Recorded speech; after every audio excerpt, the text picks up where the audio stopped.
Ya estamos con la siguiente invitada. Bueno, quienes vieron el programa de ayer habrán visto que estuvimos entrevistando a Jimena Pardo. Ella es economista, integrante de la agrupación Por el No, dentro de lo que es los Frente Amplistas. Y ahora recibimos a Karina Sosa, ella es presidenta de la Asociación de Trabajadores de la Seguridad Social, que está con otra postura apoyando el plebiscito. Gracias por acompañarnos, un gusto recibirte. Bueno, el gusto es mío y claramente agradecerles por la invitación, ¿no? Bueno, ustedes están obviamente a favor de este plebiscito, como le preguntamos ayer a Jimena. Primordial, ¿cuáles considerás que son los principales motivos por lo que esta reforma no está bien así como está planteada por este gobierno? Bueno, en principio lo que hay que decir es que si bien han pasado varios gobiernos desde que existen las AFAP en este país, aducen que el sistema no está maduro y ese hecho no puede ser livianamente tomado al azar. Por los mensajes que escuchaba detrás de cámara que ustedes recibieron, lo que me interesa es puntualizar justamente en los puntos fuertes de la propuesta y decir por qué nosotros iniciamos esta propuesta. En principio porque es un mecanismo de autodefensa, porque la reforma del año pasado no solamente consideró el recorte de las prestaciones, sino que además limita ciertos mecanismos que tenía el Banco de Previsión Social para la probanza de los servicios, que hacía que mucha gente pudiera acceder a la causal jubilatoria. En ese marco nosotros pensamos, bueno, movilización y lucha, discusión en la comisión de expertos, intervenimos, presentamos un proyecto alternativo, agotamos todos los mecanismos democráticos que tenemos para plantarnos en contra de esta norma que era bastante más regresiva de lo que resultó siendo.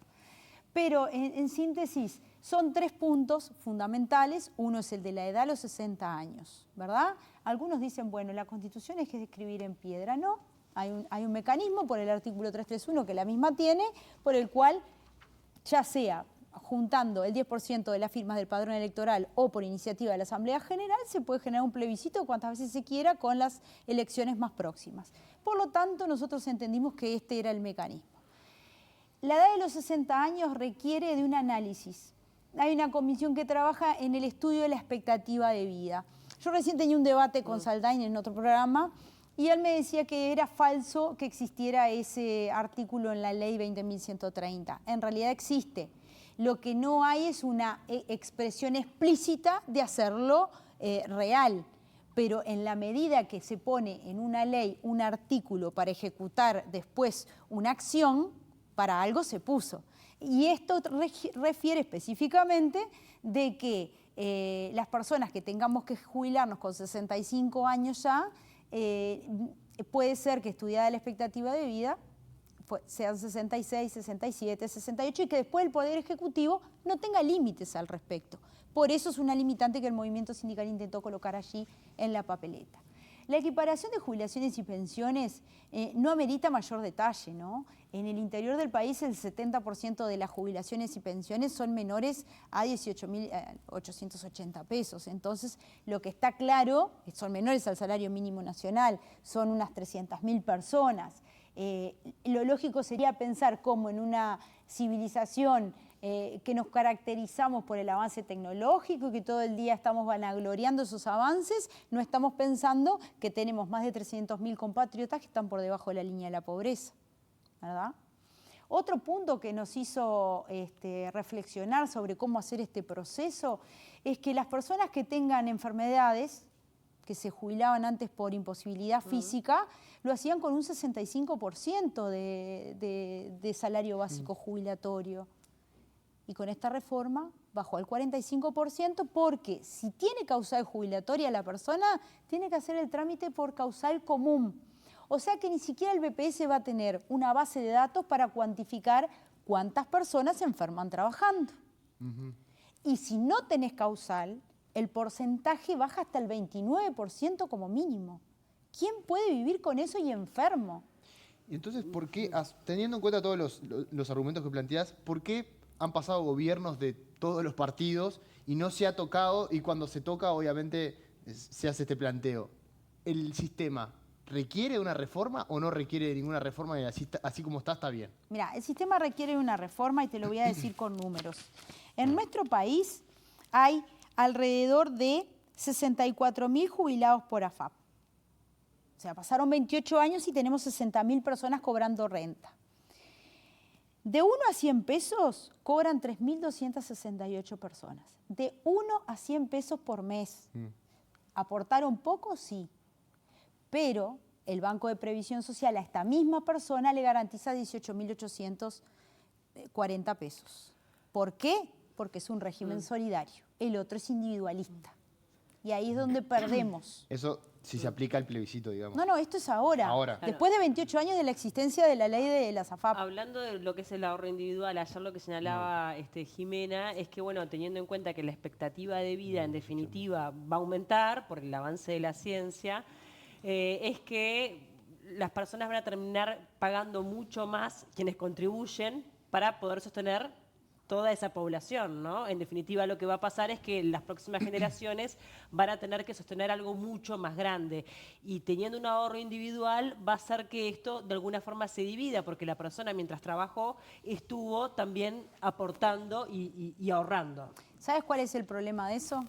Que en realidad tú le pagas hasta ahora, porque a partir del 1 de diciembre la ley también cambió ese parámetro y se aporta diferente. Y aportan todas las personas que ingresen al mercado laboral. Ya no es ni siquiera con un mínimo de ingresos, que hoy que hasta hace unos meses era 85.621 pesos. Ahora cualquier trabajador que ingrese al mercado laboral a partir del 1 de diciembre pasado está afiliado a una AFAP obligatoriamente. ¿Qué sucede? Yo al Banco de Previsión Social le pago por un salario de 50.000 pesos, vamos a poner un ejemplo, y le pago por 25.000 pesos al BPS, por 25.000 pesos a las AFAP. Cuando yo me voy a jubilar, el BPS me va a actualizar mis salarios por índice medio salarios, por otro plebiscito que hubo en el año 89 que decía las mismas catástrofes que están vaticinando ahora. Si buscan artículos de la época, van a encontrar los mismos argumentos que se están vaticinando hoy. Con respecto a Jimena, no me voy a expresar en términos concretos sobre la persona, sí sobre la profesión. El economista... O por el argumento, por lo que nos dijo, en definitiva, lo que te planteé. Exactamente. No, yo con ella no tengo ningún tipo de diferencia personal. Lo que sí, ella tiene una visión economicista de un sistema que tiene que ser solidario, porque la seguridad social es un derecho humano fundamental. Lo que pasa es que termina siendo económico también, porque en definitiva son los números del país. No, y las hay que repercusiones que tiene. Yo justamente quería consultarte. Entiendo que el partido de gobierno, la coalición de gobierno no esté a favor del plebiscito, por supuesto es su propuesta, pero llama la atención que 111 profesionales vinculados a la economía y a la seguridad social del Frente Amplio no solamente están en contra del plebiscito, sino entienden que no soluciona los problemas que hay en la seguridad social en el país y que incluso puede ser muy perjudicial para el país. ¿Ustedes qué responden? Porque... Bueno, ahora sí lo voy a hacer personal. En este caso sí, porque hay cabezas de lista que son parte de esos 111. Los economistas ven todo en tema números y por cierre ejemplo, de números. Mario Vergara, por supuesto. Vamos a ir derecho a eso. Presidente del Banco Central del Uruguay de 2017, no recuerdo bien las fechas. Lo que sí me acuerdo es que en 3 oportunidades se modificó la tasa de interés técnico. ¿Ustedes saben lo que es la tasa de interés técnico? No, la tasa de interés técnico es cuando yo llego a la causal jubilatoria y me voy a retirar, que el único, lamentablemente, asegurador que quedó para pagar las rentas vitalicias es el Banco de Seguro del Estado, otra empresa pública que también va a tener que absorber el aumento por índice medio de salarios de estas rentas. El sistema lo que hace es, toma tu edad, la expectativa de vida, el dinero que tú tenés ahorrado, lo divide en los años que vas a vivir, en 12 meses, y lo multiplica por la tasa de interés técnico. Cuando se inicia el sistema de AFAP, esa tasa de interés técnico estaba en el 3%. Después bajó al 1,5%. Y al día de hoy está en el 0,75%. Y eso le hizo perder en la órbita del 20% de ingresos a personas que solo van a vivir de su ¿Y jubilación. por qué se cambió esa tasa de interés? Eso lo cambió Mario Vergara. Claro, Siendo presidente del banco, porque ¿quién regula las AFAP? Claro, el Banco Central del Uruguay. Imagino que las políticas se toman con un fin, más allá de la repercusión que puede tener para el bolsillo de la gente. Y bueno, a veces las políticas se toman por un bien común. Bien, con ese mismo criterio la pregunta del millón entonces sería, esta coalición que vota esta reforma? ¿Por qué gasta 21 millones de euros en los Hércules que no funcionan? ¿Por qué le quieren perdonar esto de... Bueno, pero eso me parece que es otra discusión, Es ¿no? otra discusión, Que es pero de se la- toma en términos económicos. Eso es una Entiendo. decisión política. No, porque además Nada más son esa es una partidas decisión que son puntual, una distintas. partida para eso. Esto estamos transformando la materia Pero de la seguridad ¿resigna o social. no resigna el país ingresos a Entiendo y lo efectos de podemos eso? discutir en otros ámbitos o cuando tengamos otros temas sobre la mesa. Si no empezamos a confundir, y ahí es donde me parece que está bueno, o es perjudicial para la gente cuando se confunden las cosas. Volviendo al tema, pues más allá de Mario Vergara son 111, ¿no? Mario Vergara tomó esa decisión política, es un político de primera línea del Frente Amplio. Sin duda. Pero hay otros tantos.